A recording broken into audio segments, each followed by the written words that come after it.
حضور فرماتے ہیں کچھ لوگوں کو اللہ قیامت میں بغیر حساب کتاب جنت میں داخل کرے گا، فرشتے پوچھیں گے پل صراط سے ہوا ہے؟ وہ کہیں گے دیکھی نہیں۔ میزان عمل تلوائے؟ وہ کہیں گے دیکھا ہی نہیں۔ کیسے آ گئے؟ تو کہیں گے خدا کے فضل سے آ گئے۔ فرشتے پوچھیں گے تمہارا عمل کیا تھا؟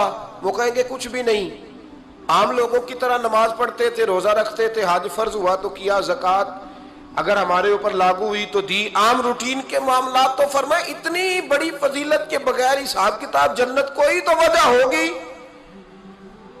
تو بندے عرض کریں گے وجہ ایک ہی تھی کہ رب جو ہمارے حق میں فیصلہ کرتا تھا ہم اس پر راضی ہو جایا کرتے۔ علامہ اقبال نے ایک بات لکھی ہے، اقبال کہتے ہیں جب میں لندن میں وکالت کرتا تھا تو ایک خاتون تھی، لیڈی بارنس اس کا نام تھا، چھوٹے موٹے مقدمات لے کے وہ میرے پاس آتی تھی۔ بی بی ایک ہوٹل چلایا کرتی تھی، اس کا خامند جو تھا وہ فوج میں ملازم تھا۔ اقبال نے خود لکھا ہے، اقبال فرماتے ہیں کہ ایک دن وہ خاتون پھر کسی کیس کے سلسلے میں میرے پاس آئی، تو جب وہ آئی تو اس نے نقاب اوڑھا ہوا تھا، برقع کیا ہوا تھا۔ تو چونکہ اس نے نقاب اوڑھا تھا، مسلمانوں کی نشانی تھی۔ نقاب اوڑھنا کن کی نشانی ہے؟ اللہ آپ کو خوش رکھے۔ تو کہتے ہیں وہ نشانی چونکہ اہل اسلام کی تھی تو مجھے تجسس ہوا۔ میں نے کہا لیڈی خیریت ہے؟ میم صاحبہ یہ برقع پہنا ہوا ہے؟ تو کہنے لگی ہنس کے اقبال مجھے پکا یقین تھا کہ آپ ضرور پوچھیں گے۔ تو میں نے کہا اچھا تو یہ برقع؟ تو کہنے لگی الحمدللہ میں مسلمان ہو گئی۔ تو میں نے فوراً کہا کہ آپ کا شوہر تو فوج میں ملازم ہے، فوجی کے لیے بدلنا اور پھر ملکی قانون اور یہ چیزیں۔ تو کہنے لگی اس نے مجھے کیا کہنا تھا، وہ خود کلمہ پڑھ گیا۔ تو کہتی ہیں میں اور متجسس ہوا، وہ کیس کی بات کرتی تو میرا تجسس بڑھ گیا۔ میں نے کہا تو کیس چھوڑ کے بتا کلمہ کیسے پڑھا؟ تو کہنے لگی اقبال اصل بات یہ ہے کہ میں نا بے اولاد تھی، خامد بھی بڑے اچھے پیسے کماتا، میں خود بھی ہوٹل چلاتی، پر ڈپریشن اور ٹینشن اور بلا وجہ کی پریشانیاں جان نہیں چھوڑ۔ یہ ٹینشن اور ڈپریشن کا نا مجھے عربی ترجمہ کوئی نہیں ملا۔ یہ ڈپریشن اور ٹینشن کا نا میں نے تلاش کیا ہے، لیکن مجھے عربی لغت کے اندر ان کے معنی مجھے لگتا ہے کہ اس زمانے میں یہ چیزیں تھی ہی نہیں، ہوتی تو ان کا کوئی نام بھی، یہ آج ہے نا تو اس لیے آج کے زمانے میں ہی نام ہے مفت کا، مفت کی پریشانی۔ تو کہتی ہے مجھے ٹینشن اور ڈپریشن رہتی تھی ہر وقت، بڑی میں پریشان رہتی تھی۔ میرے ساتھ ایک عجیب واقعہ ہوا کہ میرے ہوٹل میں نا ایک بابا جی برتن مانجتے تھے، بوڑھے آدمی تھے، 70 سال کے قریب عمر تھی۔ ان کا ایک بیٹا تھا، ایک بہو تھی، ایک پوتا تھا، لیکن وہ بیچارے بیٹا بیمار رہتا تھا تو لہٰذا وہ خود مزدوری کرتے۔ کہتے ہیں ایک دن وہ بابا جی میرے پاس آئے، کہنے لگے میم صاحبہ 2-4 دن کی چھٹی چاہیے۔ تو میں نے کہا خیریت ہے؟ کہنے لگے میڈم میرا بیٹا فوت ہو گیا۔ بیٹا، آپ کو پتہ ہے باپ کا جنازہ پڑھنا آسان ہے، بیٹے کا جنازہ اٹھانا بڑا مشکل کام۔ کہتی ہے میں کچھ لکھ رہی تھی، میرے ہاتھ سے قلم گر گیا، میں نے خود گاڑی بھیجی، بابا جی گاؤں چلے گئے جہاں وہ رہتے تھے۔ کہتی 2-3 دن کے بعد میں اور میرا شوہر گئے تو رستے میں ہم باتیں کر رہے تھے کہ کیا تعزیت کریں گے، ایک ہی بیٹا تھا، کوئی رشتہ دار بھی نہیں، تو اس کی تو کائنات اجڑ گئی، کن لفظوں سے اسے تعزیت کیا کہیں گے۔ کہتے جب ہم گئے تو وہ ٹوٹی ہوئی چٹائی پہ بیٹھا تھا، کچھ لوگ قریب تھے، ہم نے جا کے کہا بابا آپ مسلمان ہیں، ہم آپ کو کیا نصیحت کریں، ایک ہی بیٹا تھا، کہ کس طرح کر کے ہم آپ کو تسلی دیں۔ تو کہتے ہیں اس نے آنکھیں کھولی، بوڑھی آنکھوں میں ایمان کی روشنی، کہنے لگا بی بی کیا تعزیت کی بات کرتی ہو، میں نے کوئی پیسے جمع کرا کے بیٹا لیا تھا، خدا نے فضل سے دیا تھا، عدل سے لے گیا ہے، میں اپنے رب کے فیصلوں میں بڑا راضی ہوں، اللہ بڑا کریم ہے، وہ لے گیا، اس کا مال تھا۔ آپ یقین کریں ہمارے دیہاتی لوگ یہ کہا کرتے تھے، میں نے کانوں سے سنا ہے، ایک بوڑھے آدمی کا ایک دفعہ بیٹا فوت ہو گیا تو کسی نے اس سے کہا بابا چھوٹی عمر میں بچہ چلا گیا، تو مجھے لفظ نہیں بھولتے، کہنے لگے پتر اللہ دی فصل ہے، کچی وڈے تاویں ہو دی ہے۔ سنے آپ نے بھی کبھی یہ فکرہ، کچی وڈے تے پکی لے گئے تے تاویں ہے جو ہو دی، تو جب اس کا جی چاہا وہ لے گیا۔ اللہ اکبر۔ وہ خاتون کہتی ہے کہ وہ بابا جی سے میں نے کہا کہ چلو آپ 1 مہینے کی چھٹی کر لے، تو کہنے لگا نہیں میڈم میں مسلمان ہوں، مفت کی روٹی نہیں کھاتا، مزدوری کر کے کھاتا ہوں، میں انشاءاللہ 2-3 دن کے بعد کام پہ آ جاؤں گا۔ کہتے ہیں وہ چند دنوں کے بعد آ گیا، اللہ کی قدرت کے ابھی 2-3 ماہ گزرے تھے، پھر آیا، میڈم چھٹی چاہیے کچھ دنوں کی۔ میں نے کہا خیریت ہے؟ کہنے لگے وہ میری بہو بھی ہارٹ اٹیک سے فوت ہو گئی۔ کہتے اب میں بھی تڑپ گئی اور عیسائی ہو کہ میری آنکھوں میں آنسو آ گئے۔ میں نے کہا گھر کا دروازہ بند ہو گیا، اب یہ بیچارہ کیا کرے گا؟ وہ اپنے شوہر کے غم میں ہارٹ اٹیک سے فوت ہو گئی۔ کہتے ہم پھر 2-3 دن کے بعد تعزیت کے لیے گئے، پھر ٹوٹی ہوئی چٹائی، بوڑھا نہ اپنی انگلیوں سے زمین پر کچھ بنا رہا۔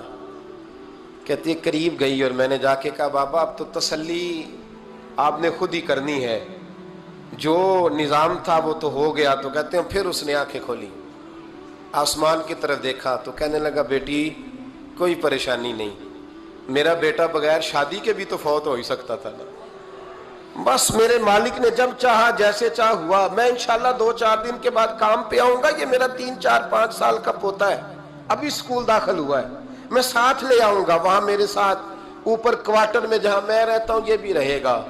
کہتی ہے میں سختے میں آ گئی اس کی کیفیت دیکھ کے، وہ پوتے کو ساتھ لے آیا۔ کبھی کبھی میں دیکھتی چھت پہ کھڑے ہو کے کہ دادا گھوڑا بنا ہوا ہے اور پوتا سواری کر رہا ہے، وہ سویرے اٹھتا اس کو سکول چھوڑ کے آتا، شام کو لے کے آتا، پیار کرتا، محبت کرتا۔ تیسری منزل پر ہم نے کوارٹر دیا ہوا تھا، وہاں دادا پوتا رہتے۔ اللہ تو بڑا بے نیاز ہے۔ کہتی ہے اقبال ایک دن نا پوتا اوپر والی منزل پہ کھیل رہا تھا، اس کا پیر پھسلا، وہ گردن کے بل زمین پہ گرا، مجھے خبر ہوئی تو میں دوڑی، ایمبولینس منگائی، خون سے لتھڑے ہوئے اس بچے کو دادے نے اپنی گود میں رکھا، اور جب ہم ہسپتال کی طرف گئے تو ہاسپٹل بعد میں آیا، جناب اسرائیل پہلے آ گئے اور کہتے ہیں وہ گود میں دم توڑ گیا۔ پھر دادے نے اسے اپنے ہاتھوں سے غسل دیا، پھر اس نے اپنے بوڑھے ہاتھوں سے قبر کھودی اور پھر مٹی ڈال کے کہنے لگا اِنَّ لِلَّهِ وَإِنَّا إِلَيْهِ رَاجِعُونَ، جے سونا ہی میرے دکھ وچ راضی، جے سونا ہی میرے دکھ وچ راضی۔ پھر سکھ نو چلے ڈاما۔ کہتے ہیں وہ مٹی ڈالی اس نے، اور جب وہ واپس پلٹا تو میں بازو سے تھام کے ہوٹل قریب لائی اور میں نے اس کے قریب کہا کہ بابا تو ٹوٹ گیا ہے، تو بکھر گیا ہے، مجھے محسوس ہوتا ہے کہ اب نہ تیری راتیں اور تیری صبحیں اور تیری شامیں غموں میں گزریں گی۔ تو کہتے ہیں یوں اس نے ہاتھ رکھے اور یوں آنسو چھٹک دیے۔ کہنے لگا میڈم کیوں میرے اندر کوئی عقیدہ نہیں، میں کوئی لوارث ہوں، میرا کوئی رب نہیں، میں کیوں پریشان رہوں گا؟ میں تو پکا ہوا پھل ہوں، تھوڑے دن گزریں گے قبر میں جاؤں گا، اور جب جنت میں جاؤں گا تو اللہ میری بیٹے سے بھی ملاقات کرائے گا، میرے پوتے سے بھی ملاقات کرائے گا، میرا رب ساری ملاقاتیں کرا دے گا، میں اپنے اللہ کی رضا پہ بڑا راضی ہوں۔ وہ خاتون کہتی ہے میرا اور میرے شوہر کا کلیجہ پھٹنے لگا۔ میں نے کہا بابا یہ جذبہ کہاں سے ملتا ہے، یہ سکون کہاں سے آتا ہے، یہ کیفیت کیسے ملتی ہے؟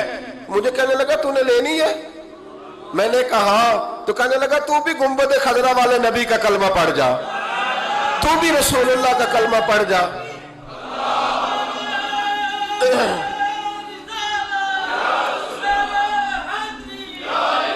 میرے محبوب کا کلمہ پڑھ، اللہ تجھے سکون عطا کرے۔ ایک حدیث نہ پڑھ لوں مسلم شریف سے، بخاری سے ایک حدیث نہ پڑھ لوں تاکہ یہ بات مضبوط ہو جائے۔ حضرت ابو طلحہ رضی اللہ تعالی، بیٹا شدید بیمار ہے، مزدور آدمی تھے، کئی دنوں سے گھر تھے۔ بیوی کہنے لگی اگر آپ گھر میں بیٹھے رہیں گے تو کھائیں گے کہاں سے، جاؤ آپ مزدوری کرو، میں بیٹے کو دیکھتی ہوں۔ ابو طلحہ مزدوری کرنے چلے گئے، شام کو آئے تو بیٹا فوت ہو چکا تھا۔ عورتیں بے حوصلہ ہوتی ہیں نا اکثر، پر بیوی نے سفید کپڑا ڈال کے کمرے میں رکھ دیا۔ بیٹا، ماں اور بیٹا کو ناپ تکتا ہے رشتہ، بیٹے میں سفید چادر ڈال کے کمرے میں رکھ دیا۔ حضرت ابو طلحہ انصاری آئے، بیٹے کا کیا حال ہے؟ کہنے لگی اللہ کی رحمت میں ہے۔ اللہ کی، کیسا جملہ ہے، اللہ کی رحمت میں ہے۔ خامد نے کھانا کھایا، بیوی سے ملنے کو دل کیا تو ملاقات ہوئی، فارغ ہو کے بیٹھے تو خاتون اٹھ کے نا خاوند کے قریب گئی، اس کا ہاتھ تھاما، کہنے لگی نبی کریم علیہ السلام کے صحابی ہو، ایک مسئلہ دریافت کرنا تھا، بتاؤ گے؟ کہ پوچھو۔ کہنے لگی اگر کوئی آپ کے پاس امانت رکھوائے اور پھر اپنی امانت واپس مانگے تو کیا کرو گے؟ حضرت ابو طلحہ کہنے لگے پوچھنے والی کیا بات ہے، جس کی امانت ہے واپس کر دیں گے۔ اب زوجہ روئی، اب صبر والی بی بی روئی، اب ماں روئی، آنسو ٹپکے، آنچل سے پوچھ کے کہنے لگی ابو طلحہ وہ بیٹا بھی اللہ کی امانت تھا اور رب اپنی امانت لے گیا ہے، اٹھو غسل کفن کا بندوبست کرو۔ حضرت ابو طلحہ اٹھے، ہامتے کامتے ہاتھوں سے غسل کفن دیا، مسجد نبوی میں پہنچے، محبوب کی بارگاہ میں عرض کیا تو رسول کریم فرمانے لگے تیرے اور تیری بیوی کے عمل سے اللہ بھی بڑا راضی ہے، اللہ کے رسول بھی بڑے راضی ہیں اور اللہ تجھے برکت عطا کرے گا۔ صحابہ کہتے ہیں پھر اللہ نے انہیں 9 بیٹے عطا فرمائے، پھر اللہ نے انہیں اللہ کی رضا پہ راضی رہنا سیکھو، اللہ کے قریب چلے جاؤ گے اللہ کی رضا پہ۔ حضرت سفیان ثوری دعا مانگ رہے تھے، یا اللہ راضی ہو جا، یا اللہ راضی ہو جا، یا اللہ راضی ہو جا، دعا مانگ رہے تھے۔ بی بی رابعہ بصری پردے کے پیچھے بیٹھی تھی، جب دعا لمبی ہو گئی تو کہنے لگی سفیان بس کر، کوئی اگلا لفظ بھی بول، بس کر۔ آپ فرمانے لگے تجھے کیا ہوا؟ تو کہنے لگی تو کب سے کہہ رہا یا اللہ راضی ہو جا، یا اللہ راضی ہو جا، پہلے اپنے دل پہ ہاتھ رکھ کے بتا تو اللہ سے راضی ہے؟ تو راضی ہے اللہ سے؟ تو روز نہیں کہتا پیسے نہیں ہے میرے پاس مجھے دے، تو روز نہیں کہتا یا اللہ فلانی چیز کوئی نہیں دے، اے اللہ فلاں کو دے دیا مجھے کیوں نہیں دیتا معاذ اللہ، تو روز شکوے نہیں کرتا؟ فرمایا پہلے تو راضی ہو جا۔ ترمذی شریف کی حدیث ہے، میرے نبی کریم علیہ السلام نے فرمایا تم اللہ کے دیے ہوئے تھوڑے رزق پہ راضی ہو جاؤ، اللہ تمہاری تھوڑی عبادت سے راضی ہو جائے۔